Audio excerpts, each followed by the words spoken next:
just a good old boy, never meaning no harm. Welcome back to Retro Wednesday, the Tide Here Hanger. This is Mike, and today I want to talk to you about the 1981 Mego Dukes of Hazzard toy line. This is the 3.75-inch scale toy line, not the 8-inch stuff that they were making around this time also. But I'm going to get into talking about the main star, which is the vehicle, the General Lee. I'm talking about all the vehicles, I'm talking about all the figures, all the variations, and I don't have all the vehicles. I don't have everything for this line, but I will show you a couple pictures to fill in the gaps. I do have one collaboration on one vehicle that's hard to get, and we'll talk about this. But let's go ahead and get looking at the 1981 Mego toy line for Dukes of Hazzard coming up.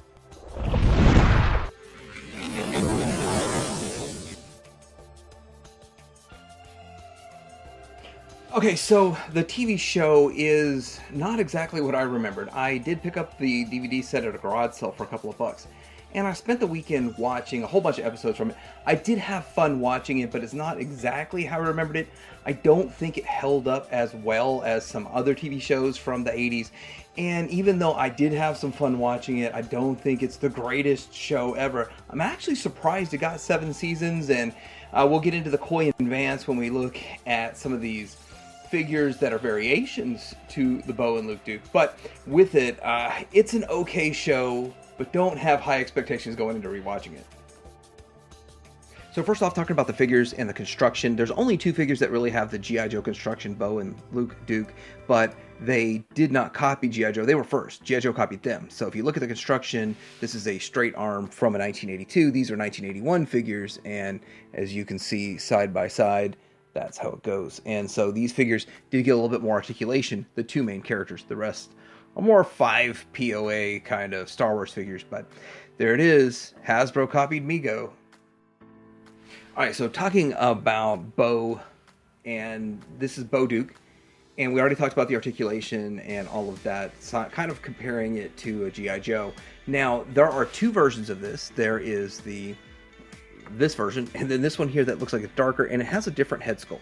Now, I call the variant that's the darker one, the one that is actually less common, I think. I think that the one that is on my right hand is less common than the one on the left hand, and I call him Coy, because there was Coy and Vance that came in season 5, even though it was pointed out to me by my buddy Jimbo that says that there's no way that could have happened with the 1981/1982 toy line for something that happened in, I think, 1985 or something along those lines, or 83, 4.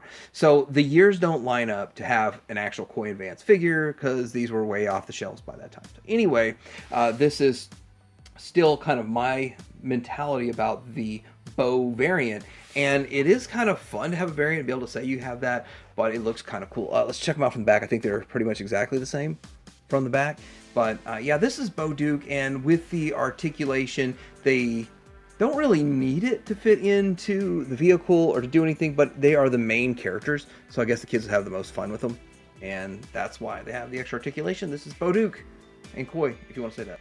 Alright, so we got Luke Duke, who's in the blue getup, and he's got the brown hair, and so does Vance. Vance has the brown hair, and so this is my variation. I would call it the Vance figure, and kind of a easy way to remember it is Bo and Coy have the blonde hair, and they have their first name has the first letter in it, B and C, and then you have Luke and Vance have a later letter in the alphabet, and they both have the dark hair. So that's a good way to remember it. Now, looking at the different facial features, and that's the main difference, and also looking at the fact that this one also, for whatever reason, the variant also discolors over time.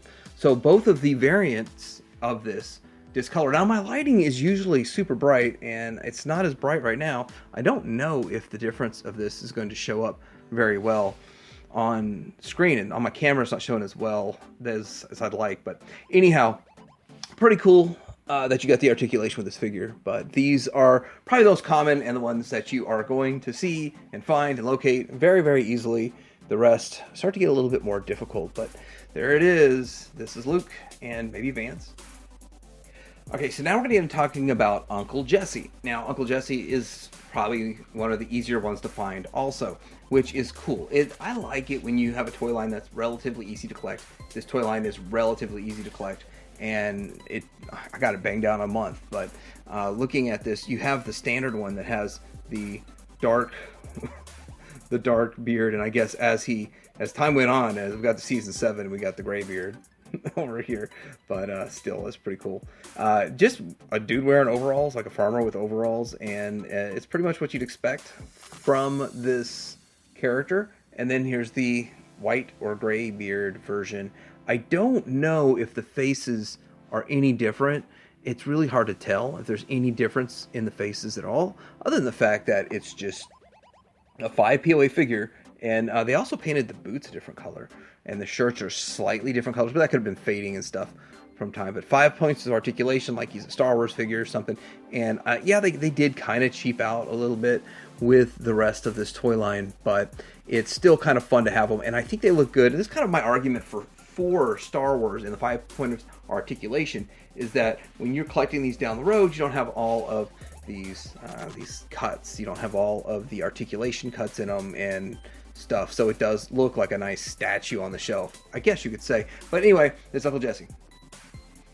Okay, so next is Daisy Duke, and I didn't realize how hard it was to stand these up with high heels. I wonder if it's hard to walk in high heels. Anyway, I would never know that, but this is definitely the most sought after figure in this toy line. Everybody wants a Daisy Duke figure, and I think they did a pretty good job with her. She does kind of look like a 3.75 inch Barbie doll, and she looks good.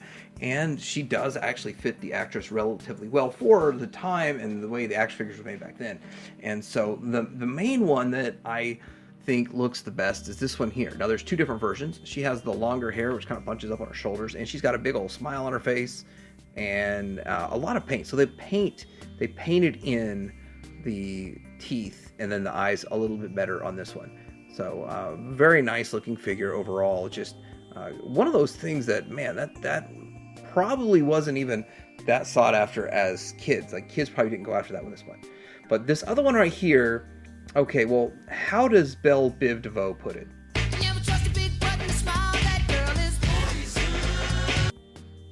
Okay, so she can definitely be trusted because she doesn't really have a smile. They didn't paint in her teeth, and there's nothing on the back there. So there's some writing though. They fit writing on that. Yeah, they fit writing on that. But very, very slender, thin figure. This one almost looks hideous. It's like she's smiling with no teeth. But yeah, I think that it's definitely worth it. Get the long-haired version. If you're gonna just get one, definitely worth it. And people ask a little bit more for the long-haired, smiling, teeth-painted version. There she goes. That's Daisy Duke, and I think they did a good job with, well, that figure. All right, enough cracking funny jokes about females and female characters and female toys. Now let's talk about Cooter. Cooter is actually a mechanic that works on the General Lee and other things, and actually has his own vehicle, his tow truck he drives around. And there was a company, Greenlight, I think, that made a die-cast 1/18 scale version of his truck, which I think he'll fit in, which is really cool. And it goes for like $100, but I think it's worth it if you're really into this. I'm not that into it, so I'm not going to be picking it up. My figure is a little bit beat up, battered, and torn, and I got most of these. I think I bought 2 lots that knocked out 90% of my collecting, and then I picked a couple of figures up here and there on the side. He was in a lot. Separately, he goes for like, $40. I think that's a lot for what this figure is, but I'm starting to get adventure people vibes from these figures with the way their hands are posed, more than Star Wars figure, but Star Wars was based off of the Adventure People too, so I think. Anyhow, he's got his blue hat. I got probably a little paint rub on mine, and overall, not in bad condition, but it's just the figure you need if you want one of the figures, if you want to have a complete set. So this is Cooter, and not much going on. No accessories. Most of these figures have no accessories. The only 2 figures with accessories are coming up soon. All right, so next up we have Boss Hog, and Boss Hog comes with a removable hat, and a bald head, and a cigar that he smokes, kind of like they have with all of the Transformer Cup figures that come out in the Masterpiece line. They have a cigar. That's just the way they do it, I guess. So anyhow, he looks like really cool in this white suit, and he's kind of this is definitely modeled after the TV show and not the 2005 movie, but just looks the part, looks pretty good. His hat, It's probably not used for anything else. I'm not sure if they used this hat for anything else. It's kind of rubbery. It's not hard, but it is easily lost, and people really pay for the hat more than the figure. The figure is really abundant, and usually he kind of yellows. So it took me a while to get one that was this white, that looked this good. So I have a few of them, and that's the reason I have a few of them. This is one of the figures I had to go after to try to get a decent one. And so with that, anyway, still pretty happy to have him. And I've got an extra one that's probably not in as good a shape as the one I display in my figures, but he's got to have one in his ride. So we look at his ride here in a bit when we look at the vehicles. Boss Hog, yep, with his cigar.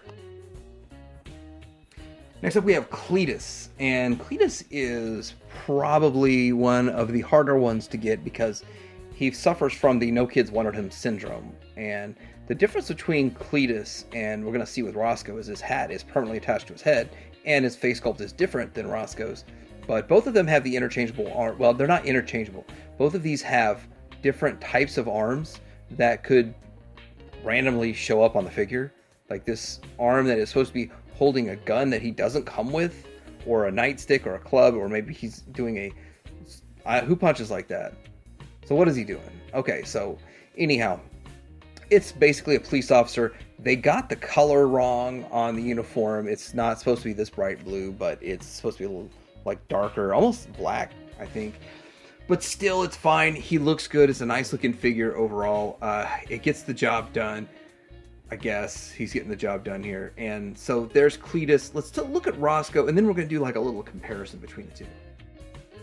All right, here's Rosco, and he is pretty much the exact same body, the same legs as Cletus, which I don't have a problem with that. This arm's the same. The only arm is different right here. And he has a different face sculpt, and he has a removable hat, which almost looks like they could double as a Gilligan's Island hat.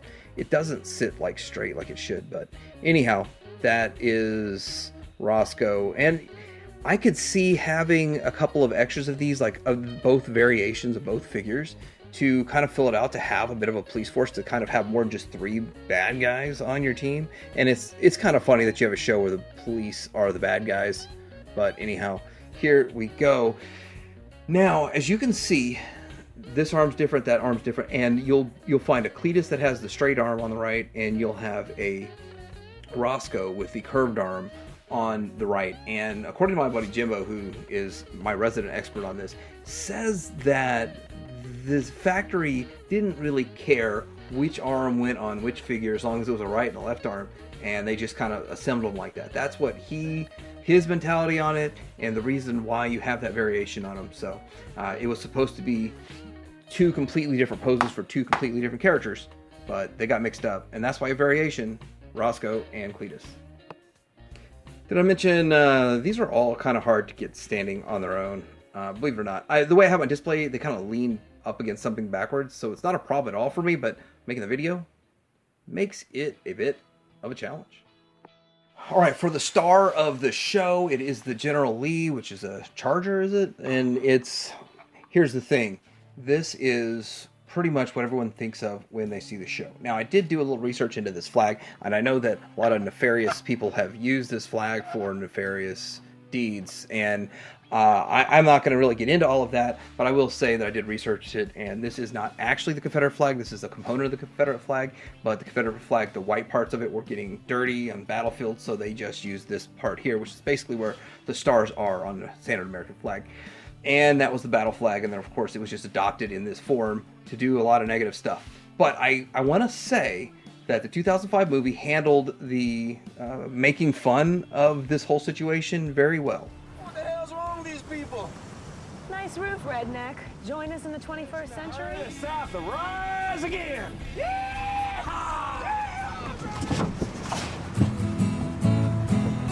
gonna make some friends up here, huh? All right, now with that out of the way, we can go ahead and talk about this vehicle. I think that it is a cheaply made vehicle, but you see it instantly and you know there's the General Lee, and they don't hold up that well. You see this top piece here broken off all of the time, and then you see chrome wear and all of that kind of stuff going on with it. I mean, mine's not in perfect condition either. I didn't pay much for mine. Mine was like $60.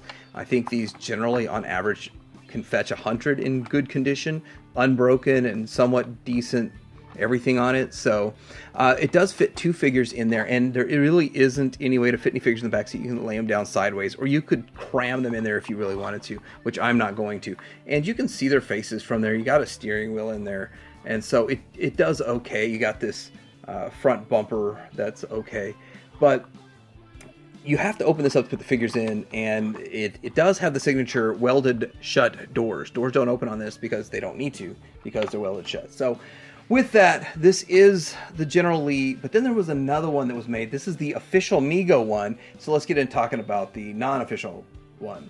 So this is the Gay Toys version, and I just picked it up because I thought it would be fun to have a second one. It is a serious pain in the butt to try to get figures in it, and you can get figures in it, but it's a pain to get them in there, and you would kind of end up cramming them in like this because there's no foot space for the figures, and I didn't need you to see all the mess around, but there's not really foot space. It really wasn't made for figures, which is kind of silly that at the time they could have made room for the figures. You can obviously modify it if you want. You could probably cut out some stuff in here and make room for the legs to go through, but it's just an option to have on the shelf, and at this point it's really just a display to not have figures in, which I think is kind of silly. But anyhow, this is the Gay Toys version. I figured I'd show it, but there's also another version, and I'll just show a picture of that. So modern companies have made this. There is the Greenlight version, which everybody says the Greenlight one is cheap and has a lot of QC issues, but it is the cheaper one of the two. Then there's the Auto World Silver Screen Machines, and that one is the best one and the most sought after, but I think it fetches like $300 these days because it's not being made anymore. And then Ramen Toy is making theirs. Ramen Toy is making one for the 6-inch figures with the 1/12 scale, so it won't fit these figures, but it's stuff getting made, and it's pretty cool and fun.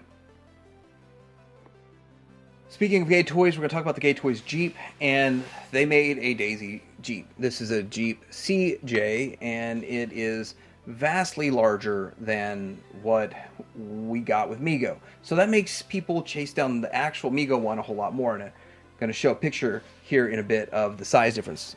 And so what I want to show you is that a Jeep should not be this much bigger than a Charger, and so I'm going to show a picture to show how the size differentiation should be, and so you can see the size of this one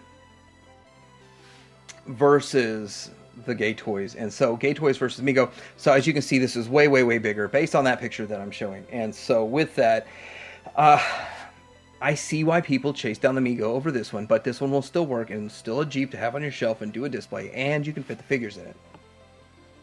All right, so looking at this just a little bit more, the Mego one's going to have a tire on the back, which this one does not, and I think it has more of a tan interior. And with that, this part moves, so I don't know if there's plastic in here in the windshield or if it's just open like this one, but I know that this part moves. I don't have one of those, and so anyhow, it's still kind of cool to have this Jeep because it definitely does fit the character, and you remember what it was like to have one of these Jeeps from back in the day, and it looks pretty good.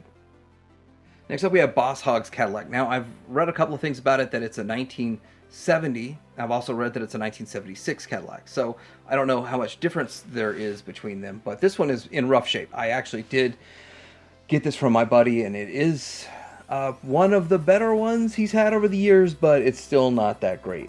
You can see that mine's missing the steering wheel and the hood ornament, and those are really important, and I'll be displaying a picture that shows what a complete one looks like. Also, there's like a big old picture on the side of Boss Hogg, which I thought was really silly. They did stuff like that with toys back in the day. My bumper's broken, all that, so it's still fun to have one of these in a collection. And with that, there's other companies that have made some of these, and I'm just having trouble tracking down like a modern iteration that would fit these figures, but there's a lot of them that are based off of earlier models, like 58 or something, and it just doesn't fit. It doesn't work. So anyhow, this is Boss Hogg's Cadillac. Does look pretty interesting, and it's so cheaply made, like really, really cheaply made. So anyhow, Boss Hogg and his Cadillac. So next up, we're going to talk about the Rosco police chase car, and it's kind of hard to get your hands on. I don't have one of those, so I did a collaboration with my buddy Jimbo and his wife, and did a quick look at those, a quick review of those. So I'm going to play that clip real quick, but it also, there's one in there that has a CB kind of attachment to it. They share the same body structure and a lot of the same molding to it. So let's get a look at that and we'll be right back. See, you get me lying. This thing looks really cool though. Yeah, that one's in really good shape.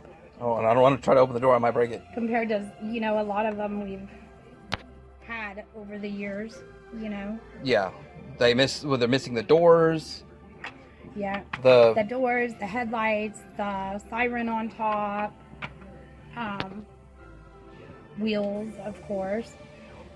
Cool, and then this one's called CB McCall over Yeah, here and on it this looks one. like it plugs in right there. Yeah, like a microphone or Yeah. something that you can talk through it, and of course it's much heavier. On the CB. Yeah, that is interesting. And so they used, I guess they didn't match the show, so they didn't match what they had on the show with this vehicle, so they just reused another vehicle or something. That's kind of what it looks like, because they are almost identical, the same, but they're both Mego. Yeah. So it's kind of like with the G.I. Joes. Yeah. You know, they use all the same molds and then just painted them different. Yeah. So sharing the tooling on this, so I guess Right. that is smart, I guess you could say. So. Absolutely.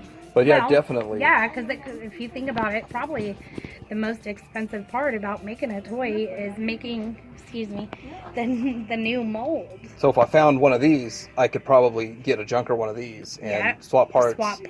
And customize it. Or Yeah. just get two and have some different color looks to it. Yeah. Cool. Well, thanks for your time. I really appreciate it. Yeah. So I'll say thanks to Jimbo and Sharon for letting me look at those and give me some information. It's awesome. A lot of fun.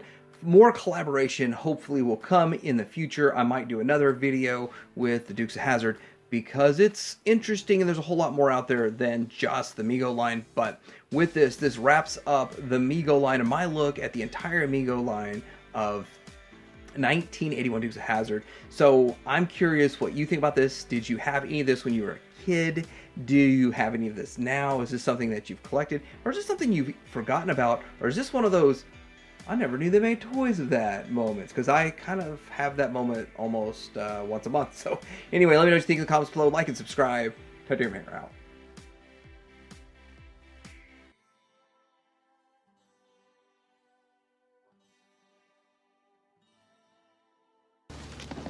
Now this here secret establishment is called a chop shop.